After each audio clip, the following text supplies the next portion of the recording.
రాహుల్ గాంధీ గారు నినాదం తీసుకున్నారు గత కొన్ని సంవత్సరాల నుంచి అదానికు హటావ్ మోడీకు హటావ్ దేశ్కు బచావ్. ఇది వాస్తవము, ఇది అవసరం కూడా. దేశ ప్రజలకు మభ్యపెట్టి మతం పేరు మీద మభ్యపెట్టి ప్రధానమంత్రి మోడీ గారు ప్రజల సొమ్ముని దోచి ఆ సొత్తంతా కూడా అదాని ఫైనాన్స్ కార్పొరేషన్లో దాచిపెడుతున్నారు. కాబట్టి రాహుల్ గాంధీ గారు ఆ నినాదాన్ని తీసుకున్నారు. ఈరోజు దేశం మొత్తంలో రాజ్భవన్ ముట్టడి కార్యక్రమం ఇచ్చారు. తెలంగాణలో కాంగ్రెస్ గవర్నమెంట్ ఉంది, ముఖ్యమంత్రి రేవంత్ రెడ్డి ఉన్నాడు, అండ్ ఇన్ఛార్జ్ దీపా మున్షి, మిగతా మా మినిస్టర్లు అందరూ కూడా, నాయకులందరూ కూడా ఈరోజు రాజ్భవన్ ముట్టడికి పోవడం జరిగింది. రాహుల్ గాంధీ పిలుపు మేరకే, వారి ఆదేశాల మేరకే బీజేపీ ప్రభుత్వాన్ని ఎండగట్టే కార్యక్రమం ఈ కార్యక్రమం. ఇది కాంగ్రెస్ రాహుల్ గాంధీ గారి నిర్ణయాన్ని ఈరోజు కార్యక్రమం చేయడం జరిగింది. అంటే ముఖ్యంగా రాహుల్ గాంధీ ఏమో పొద్దున లేచినప్పటి నుంచి పెద్ద ఎత్తున మోదీ మీద అదాని వ్యతిరేకంగా పోరాటం చేస్తున్నారు. అయితే ఇక్కడ ప్రధానంగా వినిపిస్తుంది ఏంటంటే, ఒకవైపు రాహుల్ గాంధీ పోరాటం చేస్తుంటే ఇక్కడ మీరు మాత్రం రాష్ట్రం నుంచి అదానితో ఫ్రెండ్షిప్ చేస్తున్నారు అంటున్నారు. దీన్ని ఎలా చూస్తారు? ప్రతిపక్షాలు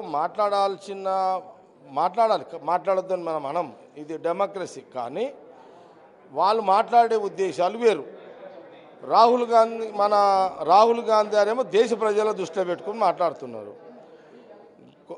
గతంలో అదాని ఇదే కేసీఆర్ అదానిని తిట్టిన సందర్భాలు కూడా ఉన్నాయి. మరి అప్పుడు కూడా కేసీఆర్ మరి అదాని కలిసిన రోజులు కూడా ఉన్నాయి.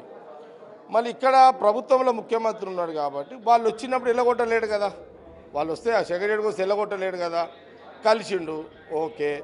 కానీ తర్వాత ఆ సమయంలో వాళ్ళు ఏదో స్కిల్ డెవలప్మెంట్కి ఇచ్చిన దాన్ని ముఖ్యమంత్రిగా ఆయన బాధ్యత చేసిండు అక్కడ. కానీ మళ్ళీ అక్కడి నుంచి ఇది అని వద్దని అనుకున్నారు. మళ్ళీ రాహుల్ గాంధీ ముఖ్యమంత్రి రేవంత్ రెడ్డి రిటర్న్ ఇచ్చేసిండు.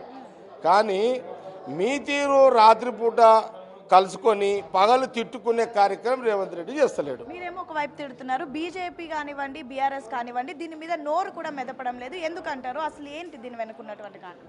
అంటే బీజేపీ ఎత్తకపోవడానికి కారణం ఏంది? అదాని పేరు. మోడీ గారు వేరు కాదు, అదాని వేరు కాదు. వీరిద్దరు అన్నదమ్ములే.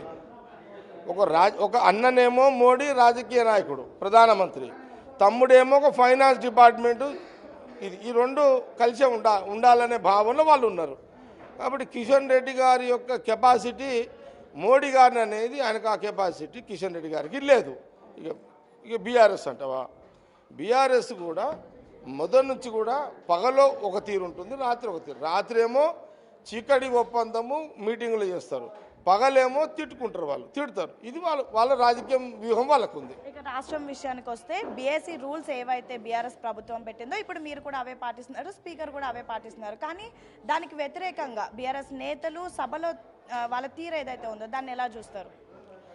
అంటే ఒకటి, ముఖ్యమంత్రిగా రేవంత్ రెడ్డి గారు, క్యాబినెట్ మినిస్టర్లు ప్రజల పరిపాలన విషయంలో బిల్లులు పాస్ చేసే కార్యక్రమం మీద వాళ్ళు ఉన్నారు.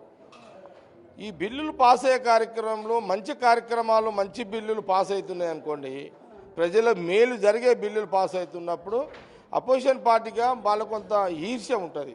ఆ ఈర్ష్యలో భాగమే దాన్ని డైవర్షన్ చేయడానికి కేటీఆర్, హరీష్ రావు, టీఆర్ఎస్ ఎమ్మెల్యేలు వాళ్ళు కొంత డైవర్షన్ చేసి మీడియాని డైవర్ట్ చేస్తున్నారు. వాళ్ళ వ్యూహం వాళ్ళకు ఉంది. అంటే నల్ల చొక్కాలు వేసుకురావడం కానివ్వండి, బేడీలు వేసుకురావడం, ఈరోజు ఏకంగా ఆటోల దుస్తులతో ఆటోలు వేసుకొని వచ్చారు. ఎలా చూస్తారు దీని? అంటే ఇదంతా డైవర్షన్ పాలిటిక్స్ అంటారా? అంటే డైవర్షన్ పాలిటిక్సే.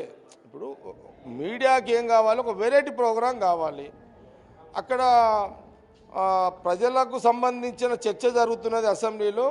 ముఖ్యమంత్రి రేవంత్ రెడ్డి గారు అండ్ క్యాబినెట్ మినిస్టర్లు ఆ చర్చలో వాళ్ళు పాల్గొంటే అది కాంగ్రెస్ గవర్నమెంట్కి మంచి రిజల్ట్ పోతుందనే భయంతో వాళ్ళు దాన్ని డైవర్షన్ చేయడానికి ఈ యొక్క ఆటోలో కొంత నష్టపోయిరను. ఇప్పుడు నువ్వు ఆటోలకు నష్టపోయిరని అంటే నువ్వు అసెంబ్లీలో ముఖ్యమంత్రి గారిని అడిగి, స్పీకర్ని అడిగి పెట్టుకో, ఇబ్బంది లేదు కదా, చర్చ వస్తుంది కదా. ఆటో డ్రైవర్లకు కాంగ్రెస్ వ్యతిరేకం కాదు, కాంగ్రెస్ పార్టీ మొదటి నుంచి వాళ్ళ కోసం పోరాడిన పార్టీ కదా. కేవలము కేటీఆర్, హరీష్ రావు యొక్క ఆలోచన ఏంటంటే మంచి కార్యక్రమాలు చేసేదాన్ని మీడియాలో ఫోకస్ కాకుండా డైవర్షన్ చేయడానికి ఈ ఆటో డ్రైవర్లను వీళ్ళని వాళ్ళని అడ్డం పెట్టుకొని డ్రెస్సులు చేంజ్ చేసుకొని మీ యొక్క మీడియా డైవర్షన్ చేంజ్ చేయడంలో భాగమే ఈ యొక్క ప్రయత్నం. ఈరోజు ప్రధానంగా హరీష్ రావు ఒక కామెంట్ చేశారు, అసెంబ్లీకి వస్తున్నటువంటి ప్రతి ఒక్క కాంగ్రెస్ ఎమ్మెల్యేలను డ్రంక్ అండ్ డ్రైవ్ టెస్ట్ చేసి రావాలి అంటూ హరీష్ రావు చెప్పారు. దీన్ని ఎలా చూస్తారు? డ్రంక్ అండ్ డ్రైవ్ సంబంధించిన మిషన్ పెట్టడానికి ముఖ్యమంత్రి రేవంత్ రెడ్డికి ఏం ప్రాబ్లం లేదు, పెట్టేస్తాడు. ఆయన ఏం తాగడు, ఆయన ముఖ్యమంత్రి రేవంత్ రెడ్డి తాగడం అలవాటు లేదు. ప్రాబ్లం హరీష్ రావుకే వస్తుంది. ఎందుకు వస్తుంది అంటే చాలా సందర్భాల్లో ముఖ్యమంత్రి రేవంత్ రెడ్డి గారు కేసీఆర్ ప్రతిపక్ష నాయకుడు అసెంబ్లీకి రావాలని అడుగుతుంటూ ఆయన వస్తలేడు, అసలుకే ఆయన వస్తలేడు. ఇప్పుడు ఈ హరీష్ రావును డ్రంక్ అండ్ డ్రైవ్ మిషన్ పెట్టబడుతుంది. ఎప్పుడైనా ఆయన రావాలని అనుకుంటే రాడు కదా, ఆ వచ్చి కూడా బంద్ చేస్తాడు. ఆయన నష్టం మీ మామకే, ముఖ్యమంత్రి రేవంత్ రెడ్డి కాదు. కాబట్టి అది మరి తొందరపాటు బహుశా మిషన్ అడిగిండు. కానీ నేను అనుకుంటే రాత్రికి వాళ్ళ మామ అంటాడు, అరే నీకెందుకురా ఇవన్నీ పనికిమాల ముచ్చట్లు ఎందుకు చెప్తున్నావు అని అంటాడు.